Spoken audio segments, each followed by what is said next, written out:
Hi friends, আমি রাজেশ। আজকে আমি আপনাদেরকে আমার ডালিয়া গাছগুলোর আপডেট দেবো। আমি কোনো বছরই ডালিয়া করিনি, এটা আমার ফার্স্ট টাইম। মোটামুটি আমি যা করেছি তাতে আমি সাফল্য লাভ করেছি। এই দেখুন, যেমন এই গাছটা দেখুন, একটি এখনও ফুল এসছে, জাস্ট ওয়ান, কিন্তু ফুলের গ্রোথটা দেখুন, জাস্ট এক কথায় দারুণ। যেমন কালার আর তেমন গ্রোথ আর তেমন গাছের কোটেক্সট দেখতে পারেন।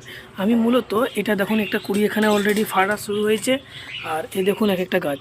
আর এগুলো মূলত এই গাছগুলো আমি লাগিয়েছি সিন্ডার আর তার সাথে মাটি মিশিয়ে। আমি যারা যারা গাছ করেন সবাইকে বলবো, পারলে গোলাপের ক্ষেত্রে, ডালিয়ার ক্ষেত্রে, সিনফ্লাওয়ারের ক্ষেত্রে অনেক তো মাটি ইউজ করলেন, এবার একটু সিন্ডারে কাজ করে দেখুন। সিন্ডারের রেজাল্ট খুবই ভালো। আমি এবছর যা যা লাগিয়েছি সিন্ডারে, আমাকে সবই রেজাল্ট ভালো দিয়েছে।